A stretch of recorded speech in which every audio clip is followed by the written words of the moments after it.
Hi everyone, Stephanie Kojak here and welcome back to my channel. And if you're a new subscriber, welcome. I'm so happy to have you on board. Now I'm not going to fuss too much with an intro. We're just going to get straight into the card reading. And basically this reading is just a message from your own divine higher self energy about what's going on in your life at the moment and your higher self's perspective on the current situation, the current climate, or what's going on. So it's always good, whether or not things are going good or bad or right or wrong, however you want to label it, it's always good to get that perspective that's free of that ego distortion.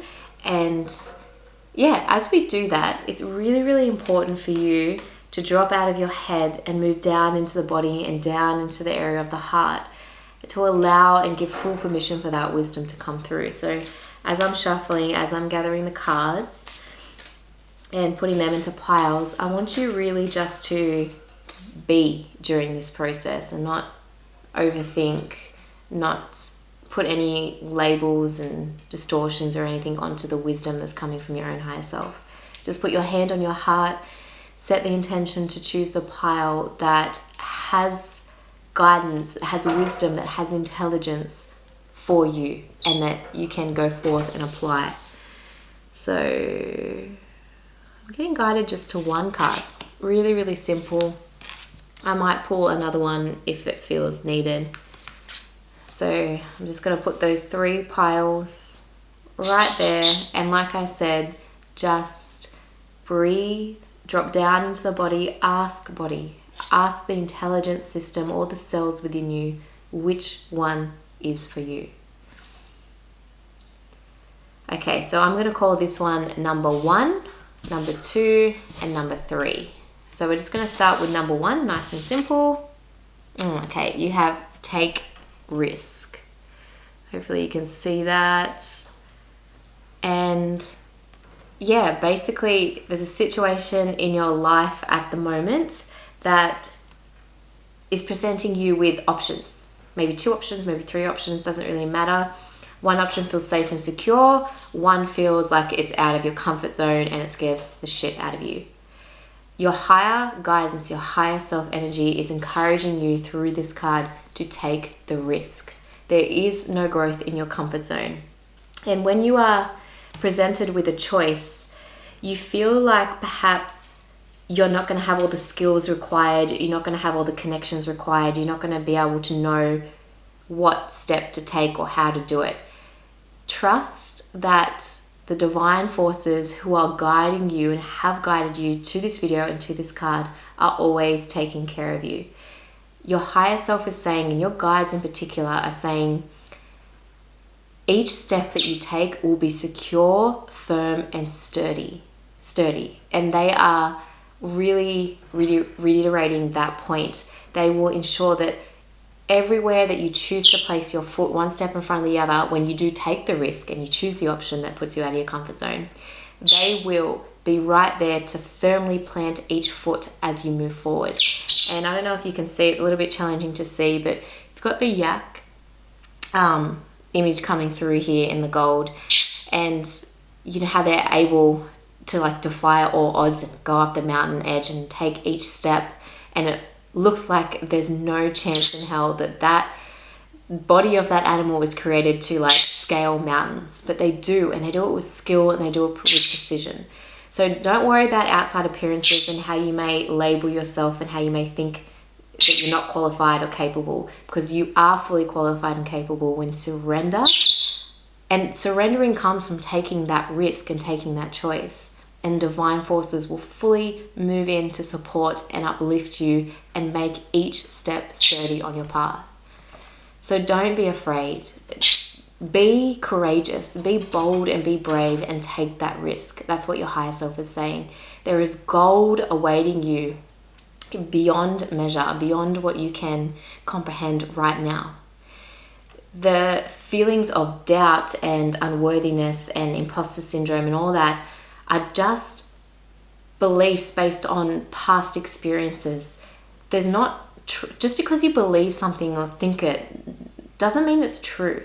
You know, a couple hundred years ago, I would have been burnt at the stake if I said that your body is made out of 70 trillion cells that are all communicating with electrical and chemical signals at the quantum level, oscillating, doing all this stuff, you would have been like, she's a witch, burn her. But it's truth. Just because you believe something in one part of your life doesn't mean it's true in all parts of your life or the next phase of your life. So just let those feelings come up, surface, hold your awareness, hold space for them to be there. But don't, what's the word, Thanos? Don't add to the energy. Don't allow the trees to grow the seeds of doubt and don't water the seeds of doubt and imposter syndrome and unworthiness and not being good enough by allowing the emotional current to take you and going on that stream. When it arises, allow it to be, hold space, tune into your higher self, see the difference between you, who you are in truth as qualified and capable, like your higher self is saying, and just that old, outdated thought that comes up. And I might be saying it like it's really easy. It takes a level of consciousness, it takes awareness, it takes practice, but you are fully safe and supported to take the risk. And I can't emphasize that enough. Take the risk. Okay, so we're moving on to the second card now, which is destruction. Okay, now it looks like a pretty intense card, and I'm not gonna lie, it is. Destruction is saying that there is something that needs to die today, something that needs to be left in the past. And what's coming up more is like a toxic relationship pattern, not just a romantic relationship. It could be a friendship, it could be a work relationship. There is something in your life that is continually spewing forth toxic shit, okay? And what's coming up mostly is it's commonplace in a lot of relationships, especially in like friendships when you get together, is gossiping and complaining. Two really, really destructive habits that can be done unconsciously.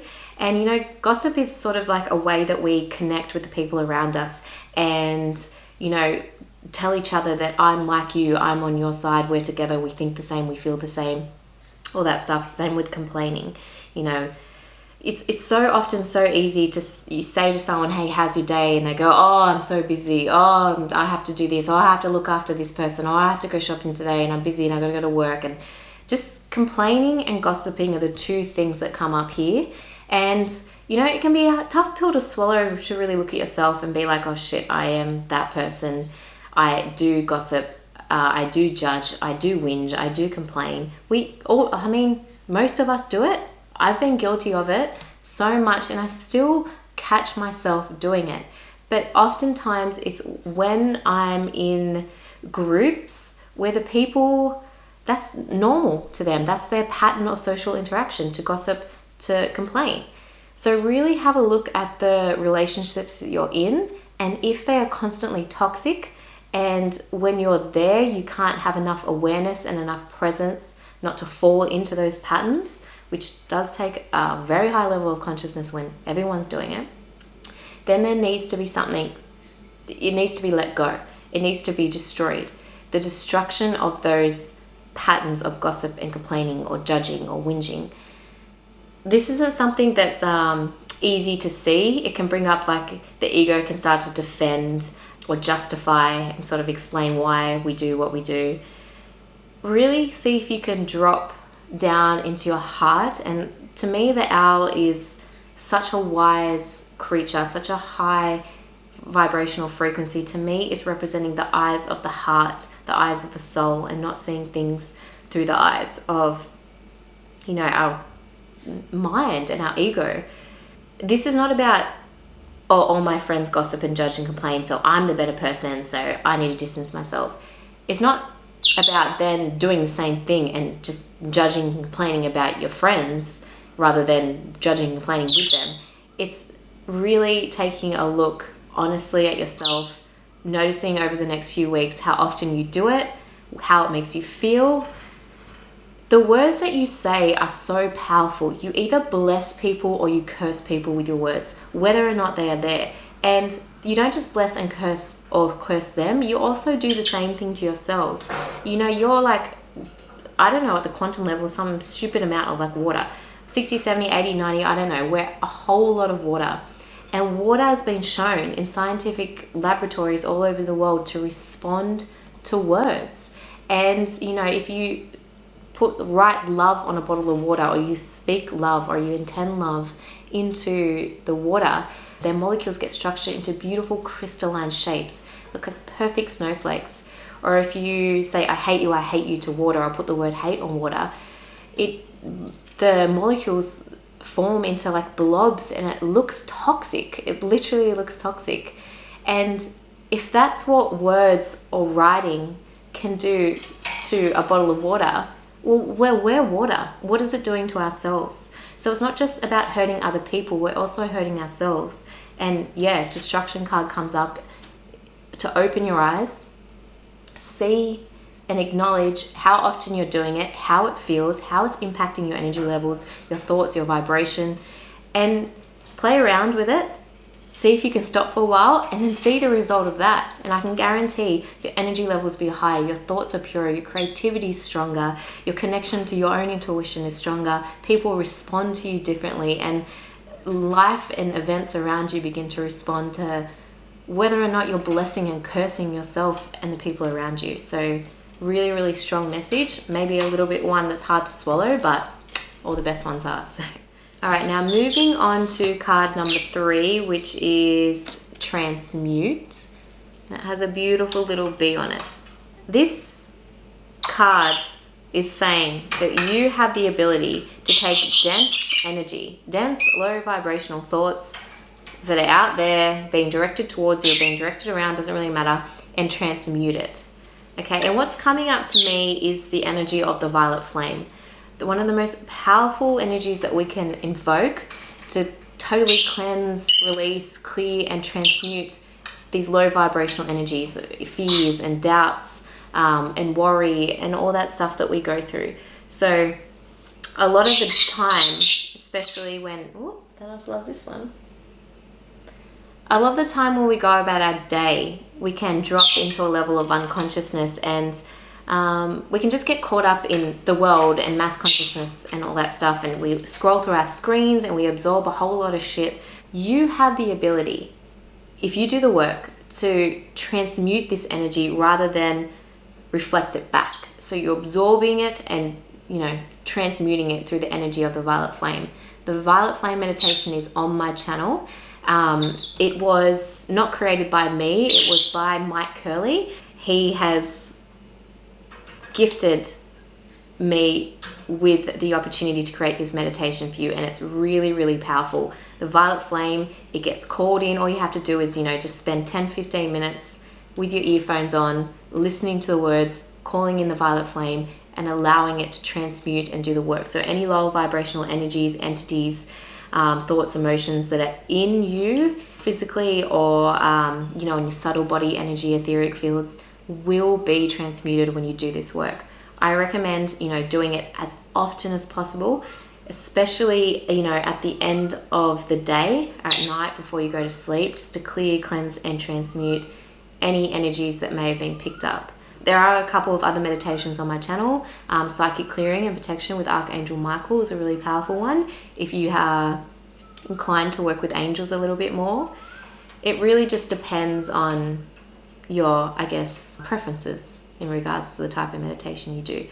Also, if you're not really a big meditator or a visualizer, getting down to the beach, getting in the ocean, diving under the water, and giving permission and asking the spirit of the ocean and water to cleanse and clear and transmute anything that you've picked up. Same with earthing and grounding, just sitting under a beautiful tree that you're most attracted to and asking and pushing down the energy, any negative energy, and allowing it to be transmuted in the earth. These are really powerful techniques, as simple as they seem, extremely powerful. Don't be freaked out like I've got negative entities attached to me and all that stuff. You are fully capable. Your soul and your higher self and your guides and your divine support team are able to come in if you ask them, if you open up your energy field and call in divine, loving, supportive energy. Just make sure you always use those words. I call in my divine higher self. There are a lot of energies out there that have a highest good, and there are a lot of energies out there and entities out there that perhaps don't. So just be careful with who you call in and who you're interacting with. Yeah, do your grounding work, you have the ability to completely transmute that negative energy instead of storing it within you and lashing out at someone next time. That's your work. That's what you're here for. And if you can do that, you are doing work that is so needed in this world right now, and you'll be so supported. And I can see that when you do this work, those higher dimensional energies, they are so proud of you, and they are smiling at you, and they're gathering around you to support you. So yeah, I think that's it. We'll leave that there. Any comments, any questions, leave them down in the comment box below. I always comment back to like every single person, and I really appreciate those likes. I appreciate the comments. I appreciate the love and support. And if you've resonated with this video, make sure you book in for a one-on-one reading with me. It's your higher self calling you to an open channel of connection. So check the description box down below for a link to book in with me, and I'll see you in the next one.